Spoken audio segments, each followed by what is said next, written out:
The tension in the Galactic Council chamber was palpable. Representatives of hundreds of alien species, each with their own agendas, cultures, and motives, stared at the massive holographic display flickering above the center of the table. The once imposing symbol of unity now felt like a fragile, cracked glass about to shatter. Humanity, the youngest and most unpredictable of the galactic powers, had just made a decision that no one had seen coming. Humanity has chosen its path. President Marcus Voss's voice cut through the murmurs of disbelief. His cold blue eyes, which had once been filled with diplomatic resolve, now reflected the fire of rebellion. We are done with this council. We have no need for your bureaucracy any longer. The room fell silent. This was it. The moment that would define a new era. The galaxy had known peace for over 2 millennia, under the loose rule of the Galactic Council. A peace that had been built on compromise, negotiation, and the constant hum of diplomacy. But now, humanity had torn that foundation apart with a single declaration. For the first time, Earth was withdrawing its influence from the Council, and that wasn't the worst part. It wasn't the withdrawal itself, but what followed. With the Council's policies holding the galaxy together.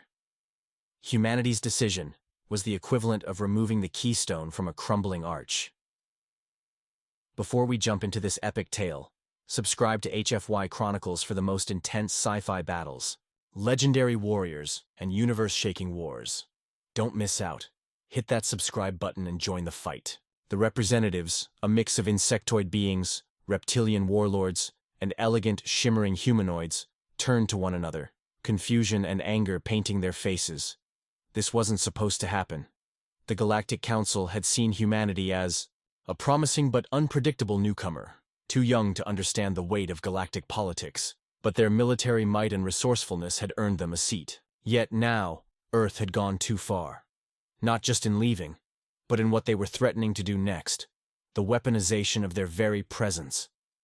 We don't need your archaic alliances anymore, President Voss continued, leaning forward. We'll make our own future, and if that means fighting for it, then so be it. The room erupted. Screams of disbelief, gasps of horror, and a few even echoed with a strange sense of excitement. How could they? Humanity had barely held its ground during the Council's most recent peacekeeping efforts.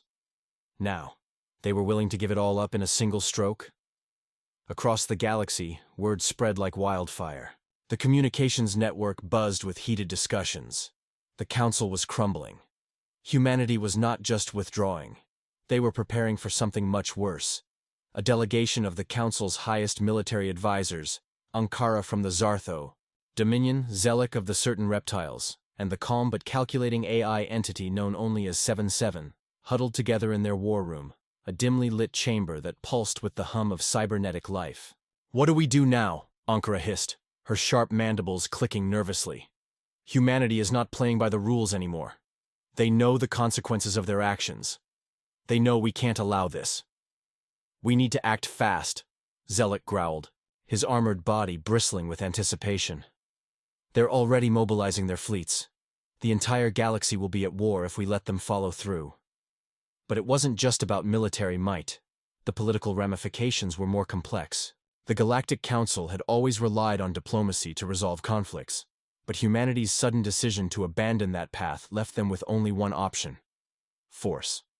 What the Council hadn't realized was that humanity, with its powerful military, prowess and unique blend of resourcefulness, had anticipated this very response. They had laid the groundwork for an entirely new kind of weapon, one that didn't rely on diplomacy, but instead on sheer force. The creation of a human fleet unlike anything the galaxy had ever seen was already underway. And the galactic powers had no idea how deadly it would be. The first strike had already been made. Earth had begun construction of a warship so massive, so terrifying, that no one could comprehend its full destructive potential. This was no ordinary warship. This ship, codenamed Fury, was designed with a single purpose: to be an instrument of complete annihilation. Its weapons were built with reverse-engineered alien technology, integrated with humanity's own advances in artificial intelligence and quantum weaponry. The ship's power core alone could vaporize entire fleets in an instant, its shields capable of withstanding the most powerful blasts ever conceived. as the first sparks of conflict ignited across the galaxy.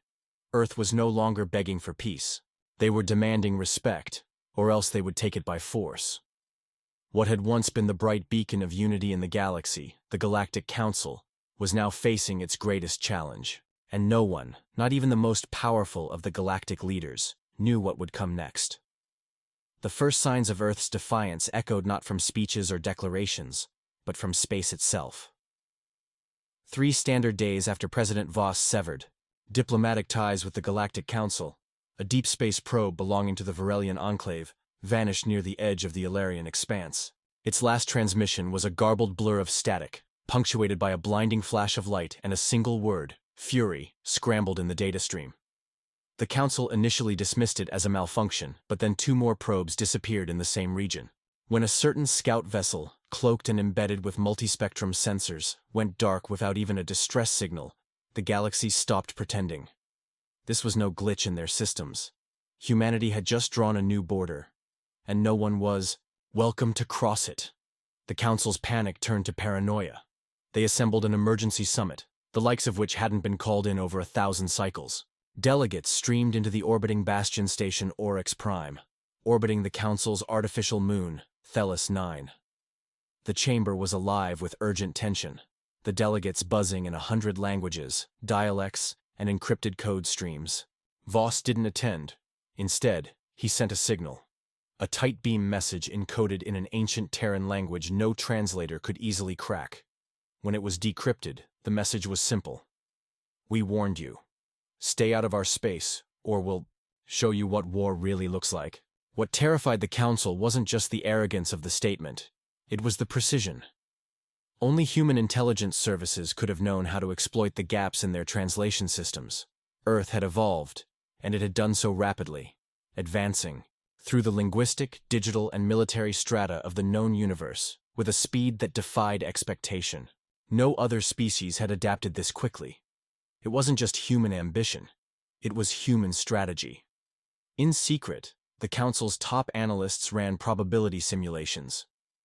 Over 72% of the outcomes ended in catastrophic defeat if a direct conflict erupted.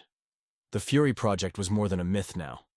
Council intelligence revealed scattered reports of massive antimatter harvests in the asteroid belts near Neptune, irregular gravitational disturbances near the Kuiper Relay Zone, and an abrupt blackout of Terran defense networks that had gone completely dark to outside surveillance. Earth wasn't just building a ship, they were cloaking it in silence. And then came the flicker. From a hidden vantage point on the edge of HD 1897333b, a cold, mineral-rich world mined by the Yalari for nearly 2 centuries, a long-range Varelian telescope caught a sliver of something. It wasn't clear, just a shimmer of displacement against the stars. But in that shimmer, scientists detected a thermal signature so intense it briefly melted one of their hardened relay satellites. 1700 Fahrenheit, radiating from what should have been empty space. Something massive, mobile, and cloaked in next-generation stealth tech was moving through the void. The Yalari immediately shut down their outpost and vanished from the region. The rest of the galaxy couldn't afford that luxury. Inside Earth's high-orbit military citadel, Voss stood in silence before a massive glass viewport, watching the skeletal frame of Fury as it hovered within the magnetic arms of the orbital assembly dock. It was vast, measuring over 20 kilometers in length, with internal AI subsystems nested deep inside a quantum neural core. The ship's exterior hull was built with a classified Terran alloy laced with phase-adaptive plating, capable of shifting molecular alignment to absorb and redirect energy attacks. Instead of traditional weapons batteries, Fury housed vectorized plasma lances, graviton compression torpedoes, and what Earth's engineers ominously called the Singularity Spike. Weapons so powerful it remained untested, even in simulation. Not because they couldn't, but because they feared what would happen if they did. Its command system wasn't manned in the traditional sense. It was merged. Captain Ilana Rice, former fleet admiral turned operative, was the first human ever to undergo full neural link symbiosis with a military-grade AI. She was more than a commander, she was the ship. Every thruster pulse, every weapons calculation, every targeting solution, filtered through her mind at the speed of thought. And unlike the alien fleets relying on committee-driven tactics, Rice didn't wait for orders. She made them. Ilana had volunteered for the merge after witnessing the Council abandon a Terran colony during the Ashari crisis. 12,000 lives lost, left to burn while the Council negotiated ceasefires that never came. That moment had broken something in her. She didn't want politics. She wanted results. And now, standing within the AI Cathedral Chamber of Fury, bathed in strands of blue interface light, she finally had the power to enforce justice. Her justice. Back on Oryx Prime, the Council's inner circle was fracturing. Ankara, once a firm believer in diplomacy, now called for preemptive strikes. "If we wait for humanity to move, we die," she hissed to the gathered council. "We must unite our fleets now, hit their yards, burn their infrastructure, collapse their quantum relays before Fury achieves full operational status." But Zelek disagreed. "Strike Earth, and you'll make martyrs of them. Worse, you'll prove them right. That diplomacy is a lie. That all we understand is force." The AI-77 simply calculated.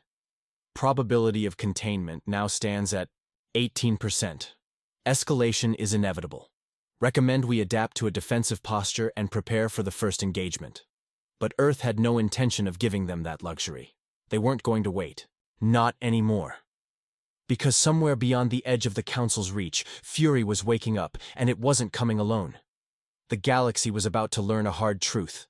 When humanity finally pulled back its hand from the diplomatic table, it didn't just leave the room, it slammed the door behind them. The Galactic Council had always been an entity of paper-thin agreements, careful alliances, and veiled threats. But when Earth's signal reached the Council's core systems, it sent ripples through the fabric of galactic politics.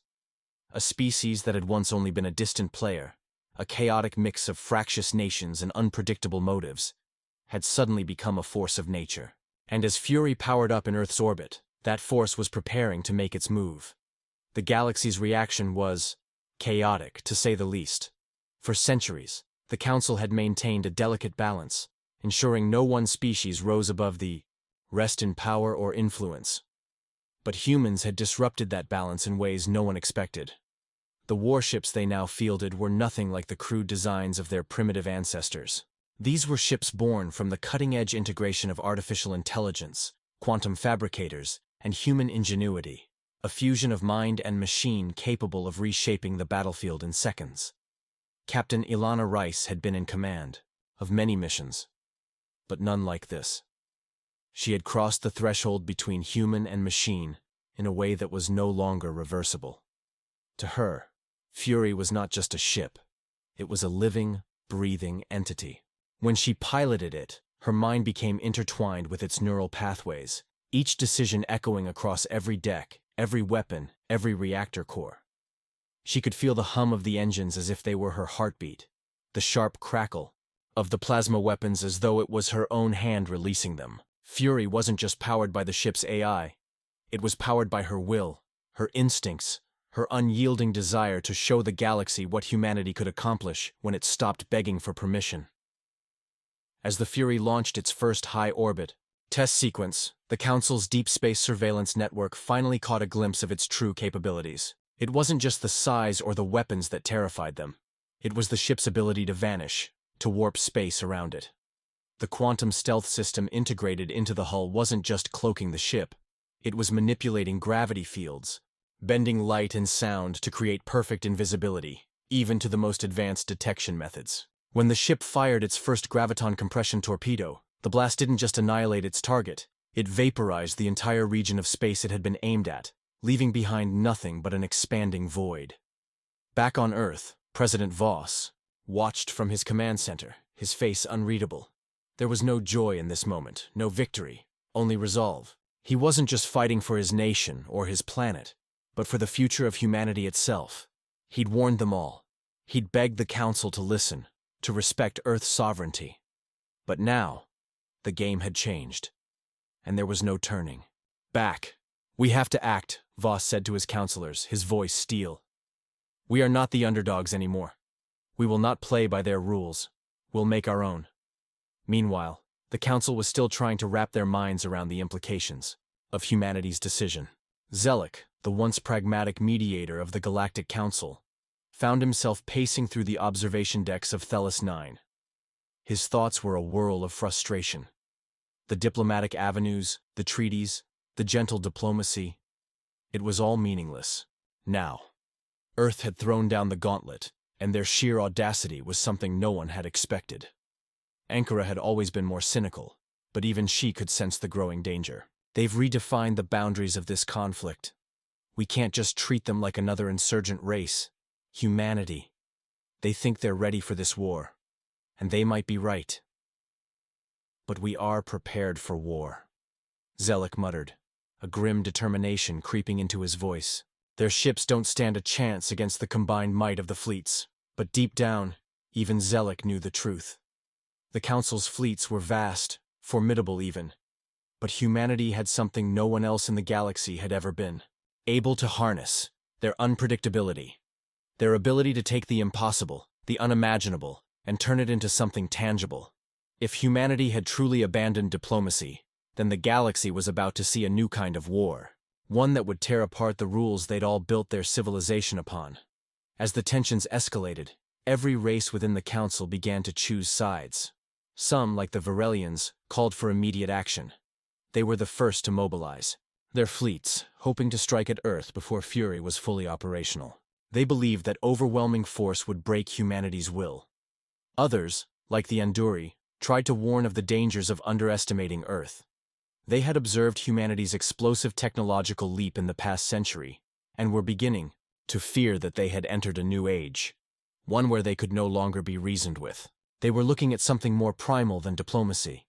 They were staring down a species that understood that sometimes words weren't enough. Then there were the Nezrin, a secretive race with centuries of galactic knowledge. They were the ones who first suspected that the Fury project wasn't just a ship. It was a weapon that could rewrite the very laws of war. Their intelligence network had tracked the ship's development, but they had never suspected how quickly Earth's engineers would move.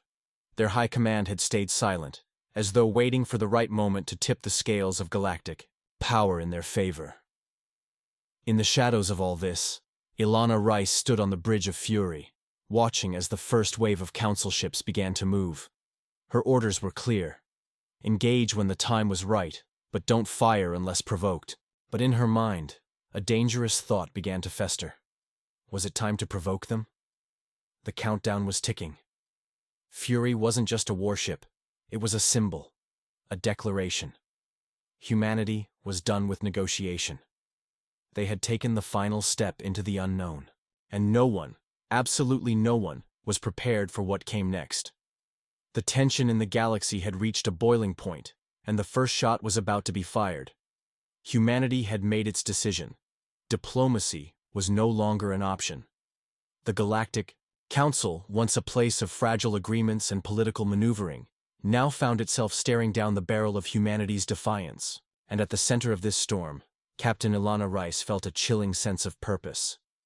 This was no longer about the survival of Earth. This was about reshaping the future of the galaxy itself. The night before the first battle, Ilana stood on the observation deck of Fury, looking out into the void. The stars stretched out before her, cold and indifferent. It was a vastness that had once filled her with awe. But now, all she could see were the lines of conflict converging on the horizon. The Council's ships were assembling, and she knew what was coming. The first wave of the Varelian fleet was already en route, its gravity well generators cutting through space, each ship a mass of weaponry and precision. They were a formidable force, but Fury wasn't just a ship. It was the embodiment of everything humanity had worked for. Its defiance, its strength, and its refusal to bend. Behind her, a voice interrupted her thoughts. It was Lieutenant Jalen, one of her most trusted officers, his tone steady but laced with uncertainty. "Captain, we're getting reports from the fleet. The Council is mobilizing faster than we anticipated. If we engage, this will be an all-out war." Ilana turned to face him, her eyes cold and resolute. "We didn't come this far to back down now. Our mission hasn't changed. We fight for Earth, for humanity, for our future." Jalen nodded, but there was no mistaking the tension in his stance. He had seen the Fury in action. He had witnessed the power of its graviton cannons and the devastating efficiency of its AI-driven tactics. But even he knew that the Council's fleets were unlike any military force humanity had ever faced. The Nezran, with their ancient knowledge of war, had designed fleets capable of near-impossible maneuvers, while the Varelians, known for their brutal efficiency, could overwhelm entire star systems with raw firepower. But Ilana had something the Council didn't: an unwavering belief in humanity's resilience. And that, she knew, was a weapon in itself. Back on Earth, President Voss had been following the developments closely. The political machinery of the galaxy was moving, and the Council was preparing to strike. His advisors were already predicting that humanity's decision to abandon diplomacy would lead to retaliation, but Voss remained unfazed. "We have the upper hand now," he said to his war council. "They'll come at us with everything they have, but we are ready. Fury is just the beginning. Our ships, our technologies, they're all part of something bigger. A future where Earth calls the shots, not the Council." But even Voss, with all his confidence, couldn't predict the speed with which the Council would react. The galaxy's powerhouses, races that had spent millennia perfecting their technologies, were not ones to back down easily.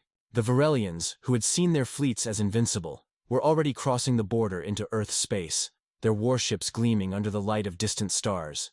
Their first volley, a series of antimatter-tipped projectiles, shot toward Earth's defensive perimeter like a storm.